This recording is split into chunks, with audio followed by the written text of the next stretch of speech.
저는 그 장면을 처음 봤을 때 숨이 멎는 줄 알았습니다. 수백만 달러짜리 미사일도 아닙니다. 수천 명의 병사가 달려든 것도 아닙니다. 단 한 줄기의 빛이었습니다. 0.001초. 소리도 없이, 연기도 없이 그냥 사라졌습니다. 그리고 세계는 알게 됐습니다. 이 기술을 가진 나라가 앞으로 하늘의 룰을 정한다는 것을. 그 나라는 미국이 아닙니다. 이스라엘도 아닙니다. 러시아도 아닙니다. 대한민국입니다. 오늘 전 세계가 조용히 두려워하는 한국의 비밀을 공개합니다. 세계가 한국 하늘을 주목하는 이유. 여러분, 지금부터 제가 드리는 이야기는 드라마가 아닙니다. 2024년 중동의 한 전쟁터에서 이런 일이 벌어졌습니다. 값싼 드론 한 대에 수천만 원짜리 미사일을 쐈습니다. 막기 위해서요. 결과는요? 드론 한 대를 잡는데 미사일 수십 발이 소모됐습니다. 이게 현실입니다. 세계 최강이라는 나라들이 5만 원짜리 드론 하나에 전전긍긍하는 현실. 그때 세계의 군사 전문가들은 말했습니다. 이 문제를 풀 수 있는 나라는 딱 하나뿐이다. 스웨덴 왕립군사 아카데미의 칼 린드퀴스트 박사는 2024년 나토 방산 포럼에서 이렇게 말했습니다. 드론 위협이 해답은 레이저다. 그리고 레이저 방어 실용화에 가장 근접한 나라는 대한민국이다. 왜 하필 한국일까요? 미국도 아니고 이스라엘도 아닌데. 오늘 이 영상에서 그 진짜 이유를 파헤칩니다. 그런데 말이죠. 이 이야기를 이해하려면 먼저 한 가지를 알아야 합니다. 지금 세계의 하늘에서 무슨 일이 벌어지고 있는지를요. 2023년 기준 전 세계 군용 드론 시장 규모는 약 170조 원. 2030년에는 360조 원을 넘을 것으로 예측됩니다. 드론은 이제 전쟁의 보조수단이 아닙니다. 드론이 전쟁 그 자체가 됐습니다. 우크라이나 전쟁에서만 하루 수천 대의 드론이 하늘을 날았습니다. 이란은 이스라엘의 드론 300기를 동시 발진시켰습니다. 예멘의 후티 반군은 드론 하나로 사우디아라비아의 정유시설을 반쯤 날려버렸습니다. 세계는 지금 드론의 시대로 진입했습니다. 그리고 드론을 잡는 기술을 가진 나라가 21세기의 패권국이 됩니다. 그 기술의 이름이 바로 고출력 레이저 대드론 시스템. 그리고 이 기술에서 한국이 세계를 리드하고 있습니다. 지금부터 그 증거를 하나씩 보여드리겠습니다. 압도적 격차 숫자로 증명하다. 자, 이제 감성 말고 팩트를 보겠습니다. 한국이 개발한 레이저 대드론 시스템. 공식 명칭 드론 킬러 레이저 시스템. 이 시스템의 스펙부터 보겠습니다. 출력 30kW급 고출력 레이저. 드론 격추거리 3km 이내 소형 드론. 완전 제압. 반응시간 표적 포착 후 격추까지 약 3에서 5초 격추 비용은 발사당 약 2,000원 수준. 2,000원입니다. 커피 한 잔 값보다 쌉니다. 반면 기존의 미사일 요격 방식은요. 소형 드론 하나 잡는데 최소 1,500만 원에서 수억 원이 들었습니다. 이 숫자의 의미를 아시겠습니까? 저기 5만 원짜리 드론 1,000대를 띄웁니다. 총 비용 5천만 원. 기존 미사일 방식으로 막으면요. 수백억 원이 소모됩니다. 레이저 방식으로 막으면요. 200만 원이면 됩니다. 이게 전쟁의 경제학이 뒤집히는 순간입니다. 그렇다면 다른 나라들은요? 미국의 레이저 무기 프로그램 하이잭. 개발 시작 2010년대. 현재까지 실전 배치 완료 수량 공개 미정. 이스라엘의 아이언빔. 2022년 성공 테스트 완료. 하지만 비용과 기후 조건 문제로 전면 배치 지연 중. 중국의 GKGM-500. 출력은 있지만 이동성과 내구성 문제 여전히 미해결. 그리고 한국방위사업청과 LIGNX1, 한화시스템이 공동 개발한 레이저 대드론 시스템은 2023년 야외 실사격 시험에서 소형 드론 100% 격추율을 기록했습니다. 100%입니다. 실험실 얘기가 아닙니다. 실제 바람이 부는 야외에서 빠르게 기동하는 소형 드론을 100% 격추했습니다. 세계 주요 방산 매체 제인스 디펜스 위클리는 이 결과를 보도하며 이렇게 썼습니다. 한국의 레이저 대드론 시스템은 현존하는 어떤 국가의 유사 시스템보다 실전 적용 가능성이 높다. 그런데 여기서 한 가지 의문이 생깁니다. 왜 하필 한국이 이걸 먼저 해냈을까요? 돈도 미국이 더 많습니다. 연구 역사도 이스라엘이 더 깁니다. 그런데 왜 한국이 앞섰을까요? 그 답은 한국의 역사에 있습니다. 한국의 국민성과 의지입니다. 왜 우리가 앞설 수밖에 없었나? 여기 한 나라의 이야기를 해드리겠습니다. 70년 전 이 나라는 전쟁으로 모든 것이 잿더미가 됐습니다. 원조를 받아야 겨우 먹고 살 수 있었습니다. 군대를 유지할 무기조차 없어서 동맹국이 주는 중고무기로 버텼습니다. 그 나라가 오늘날 세계 4위의 방산 수출국이 됐습니다.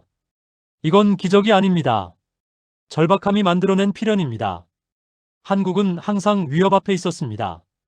북쪽의 핵, 미사일, 드론, 사방이 강대국으로 둘러싸인 지정학적 현실. 그래서 한국의 방산 기술에는 다른 나라에 없는 것이 있습니다. 실전성. 미국의 방산 기술은 세계 최고입니다. 하지만 미국은 70년간 본토가 공격받은 적이 없습니다. 이론과 실험실의 기술입니다. 이스라엘은요? 실전 경험이 풍부합니다. 하지만 이스라엘의 방산은 중동이라는 특수한 환경에 최적화됐습니다. 한국의 방산은 다릅니다. 한국은 지금 이 순간도 실전 위협 앞에 있습니다. 북한의 드론은 2022년 서울 상공을 실제로 침범했습니다. 5시간 동안 아무도 잡지 못했습니다. 그 굴욕, 그 충격, 그 위기감이 한국 레이저 무기 개발에 불을 당겼습니다. 국방과학연구소 ADD의 한 연구원은 당시를 이렇게 회고했습니다. 그날 이후 연구소 분위기가 완전히 달라졌습니다. 더 이상 언젠가 해야 할 기술이 아니라 지금 당장 해결해야 할 문제가 됐습니다. 이게 한국입니다. 위기를 만나면 무너지는 게 아니라 위기를 연료로 삼는 민족. 역사를 보면 패턴이 보입니다. IMF 외환위기, 반도체, 초강국 도약, 2003년 사스 경제 위기에서 K콘텐츠, 글로벌화 기반 구축, 코로나19, K바이오, 세계 주목, 2022년 드론 침범, 굴욕, 레이저 방어 기술 세계 1위 도약. 한국은 항상 위기를 기회로 바꿨습니다. 그리고 이번에도 그렇게 했습니다. 그런데 기술력만으로는 세계 시장을 장악할 수 없습니다. 기술 뒤에는 반드시 사람의 이야기가 있어야 합니다. 다음 챕터에서 저는 여러분께 진짜로 감동적인 이야기를 드리려 합니다. 사람을 살리는 기술, 그 뒤에 숨겨진 진짜 이야기. 2023년 말 중동의 한 분쟁 지역, UN 산하 인도주의 구호단체가 운영하는 의료 캠프가 있었습니다. 그 캠프에는 매일 수백 명의 부상자와 어린이들이 찾아왔습니다. 그리고 캠프를 위협하는 것이 있었습니다. 무장 세력의 드론이었습니다. 정찰 드론, 폭탄을 실은 자폭 드론. 구호 요원들은 항상 두려움 속에서 일했습니다. 그 캠프를 담당하던 한국인 구호의사 모 씨는 당시를 이렇게 회고했습니다. 드론 소리가 들릴 때마다 아이들을 땅에 엎드리게 했습니다. 구호 활동을 하러 왔는데 우리가 더 두렵고 지쳐갔습니다. 그때 한국 방산 기업이 개발한 이동식 소형 레이저 대드론 시스템이 그 캠프에 배치됐습니다. 차량 한 대, 운용 인원 단 2명, 24시간 드론 감시, 자동 포착 및 레이저 격추. 결과는요? 배치 이후 해당 캠프에 대한 드론 공격은 완전히 멈췄습니다. 무장 세력도 알게 된 것입니다.